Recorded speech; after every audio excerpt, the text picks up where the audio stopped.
T V for you کے ناظرین، السلام علیکم ورحمۃ اللہ وبرکاتہ۔ میں ہوں علامہ Shahbaz Ahmed Siddiqui. TV for you کے پروگرام روشنی میں آج میرا موضوع ہے ذکر معراج مصطفیٰ صلی اللہ علیہ وآلہ وسلم۔ امید ہے انشاءاللہ آپ کو یہ پسند آئے گا اور اس کو شیئر بھی ضرور کیجیے گا تاکہ دوسرے لوگ بھی اس سے مستفید ہوں۔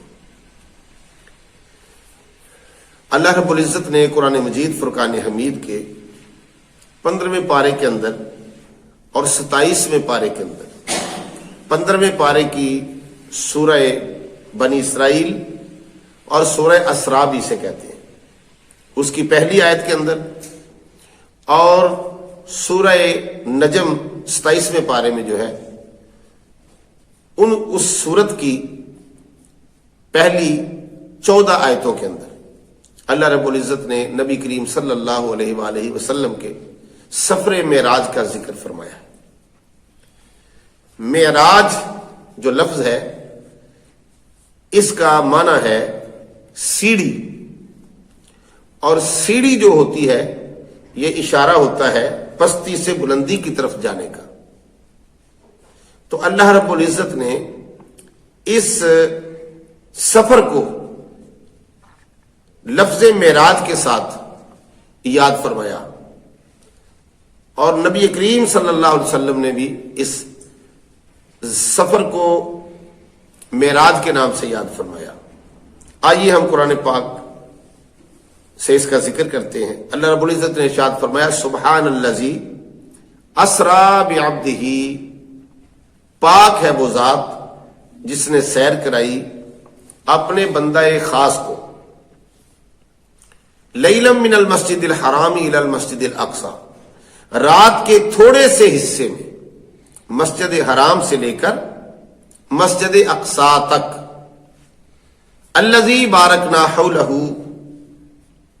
لنریہ من آیاتنا، وہ مسجد اقصی کہ جس کے ارد گرد ہم نے برکتیں رکھی ہیں، اور اس لیے سیر کرائی لنریہ من آیاتنا، تاکہ ہم اپنے بندہ خاص کو اپنی نشانیوں میں سے نشانیاں دکھائیں۔ انہ هو السمیع البصیر، بے شک وہ سننے والا اور دیکھنے والا ہے۔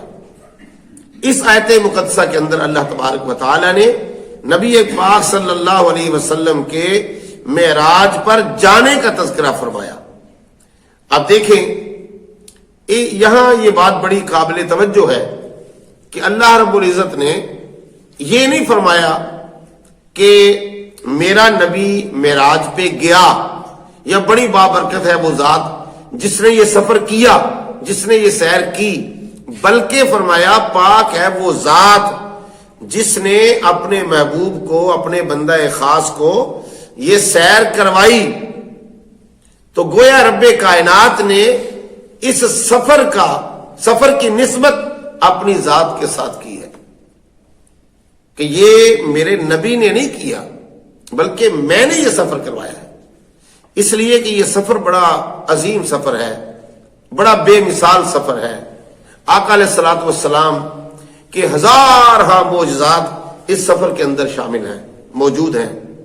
تو اللہ تعالیٰ جانتا تھا کہ جب میرا محبوب، میرا پیارا حبیب اس سفر کی بابت آ کر لوگوں کو بیان کرے گا، تو یہ چونکہ مکی دور کے اندر یہ معراج کا سفر ہوا، تو وہ کفار کا ماحول تھا سارا شہر مکہ، تو وہ نہیں مانیں گے کہ اس میں اتنے عظیم واقعات اور معجزات ہوں گے جن کے سامنے عقل عاجز ہوگی۔ تو اس لیے اللہ تبارک و تعالیٰ نے اس سفر کا تذکرہ کرتے ہوئے اس کی نسبت اپنی ذات کی طرف فرمائی، تاکہ کوئی جٹلا نہ سکے، کوئی یہ نہ کہہ سکے کہ اے محمد تو نے یہ سفر کیسے کیا۔ جب کوئی اس کو جٹلانے کی بات کرے تو وہ میرے نبی کو نہ جٹلائے بلکہ وہ ساری کائنات کے مالک و خالق کو جٹلائے۔ حضرات گرامی قدر، اللہ تبارک و تعالی نے یہ سفر کیوں کروایا؟ روایات میں آتا ہے، احادیث میں آتا ہے کہ حضور نبی کریم صلی اللہ علیہ وسلم کی دو غم گسار ہستیاں تھیں۔ جب کبھی اللہ کے پیارے حبیب صلی اللہ علیہ وسلم تبلیغ دین کے سلسلے میں باہر نکلتے، باہر سے دشمن تکلیفیں دیتے، ایذا دیتے، گالیاں نکالتے، مجنوں کہتے، دیوانہ کہتے، العیاذ باللہ تعالی کیا کچھ کہتے، اور اللہ کے پیارے حبیب صلی اللہ علیہ وسلم دکھی ہو کر جب گھر واپس تشریف لاتے تو ام المومنین حضرت خدیجہ الکبریٰ رضی اللہ تعالی عنہا آپ نبی کریم صلی اللہ علیہ وسلم کو حوصلہ دیتی، ان کی ڈھارس بڑھاتی اور ان سے پیار اور محبت کر کے آقا علیہ الصلوۃ والسلام کے دکھ اور پریشانیاں دور کرتی۔ اسی طرح دوسری ہستی، اس کا نام حضرت ابو طالب رضی اللہ تعالیٰ عنہ، جو حضرت مولا علی شیر خدا کے والد گرامی تھے، ہمارے پیارے آقا علیہ الصلوۃ والسلام کے پیارے غم گسار چچا جان تھے، کہ جب کبھی کفار کی طرف سے نبی پاک صلی اللہ علیہ وسلم کو دین اسلام کی تبلیغ روکنے پر مجبور کیا جاتا تو یہ اپنا سینہ تان کر اپنے بھتیجے جناب محمد مصطفیٰ صلی اللہ علیہ وسلم کے سامنے کھڑے ہو جاتے، ان کی دشمنی سے بچاتے۔ اور ایک وقت آیا کہ ایک ہی سال کے اندر یہ دونوں عظیم ہستیاں اور نبی پاک علیہ الصلوۃ والسلام کی محبوب ہستیاں اور دونوں یہ غم گسار ہستیاں جو دونوں نبی پاک صلی اللہ علیہ وسلم کے غم دور کیا کرتے تھے، یہ دونوں ہی داغ مفارقت دے گئیں، اللہ کو پیاری ہو گئیں۔ تو نبی پاک صلی اللہ علیہ وسلم آپ پریشان رہنے لگے، آپ چپ رہنے لگے، اب کوئی آپ کے دکھ بانٹنے والا نہ ہوتا تھا۔ تو اللہ رب العزت نے اپنے پیارے حبیب صلی اللہ علیہ وسلم کا غم، یہ غم دور کرنے کے لیے جو ان دونوں ہستیوں کی جدائی کا غم تھا، رب کائنات نے سفر معراج کا اہتمام کیا۔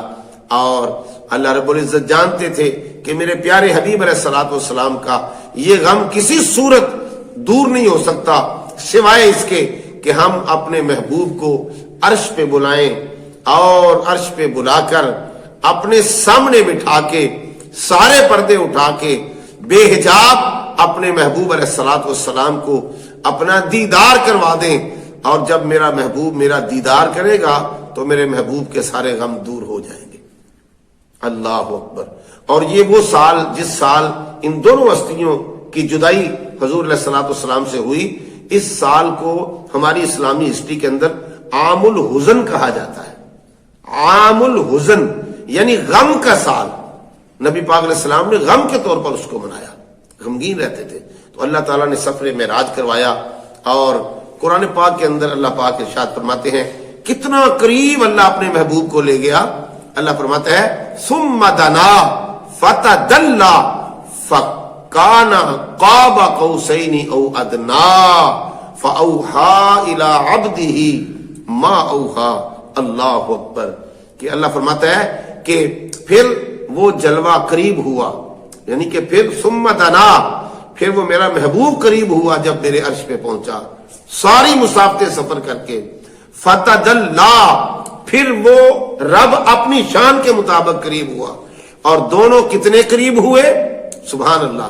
ادھر سے محبوب قریب ہوا، ادھر سے رب قریب ہوا۔ تو جب قریب ہوئے تو اللہ پاک نے فرمایا فَكَانَ قَابَ قَوْسَيْنِ أَوْ أَدْنَىٰ، اتنے قریب ہوئے کہ جیسے دو کمانوں کے سرے آپس میں مل جاتے ہیں، بلکہ اس سے بھی زیادہ قریب۔ اللہ اکبر۔ جب حضور علیہ الصلوۃ والسلام واپس تشریف لائے سفر معراج سے، تو لوگوں نے پوچھا کہ کیسا رہا، کیا دیکھا؟ تو آقا علیہ الصلوۃ والسلام نے فرمایا میں نے اپنے رب کو بڑی پیاری صورت میں دیکھا۔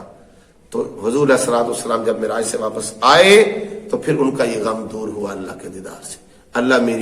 اللہ تعالیٰ ہم سب کو نبی پاک علیہ السلام کی محبت میں جینا اور مرنا نصیب فرمائے. وما علینا الا البلاغ المبین. براہ کرم TV فور یو کو لائک شیئر سبسکرائب کیجئے گا. ملتے ہیں نیکسٹ ویڈیو میں، تب تک کے لیے اللہ نگہبان.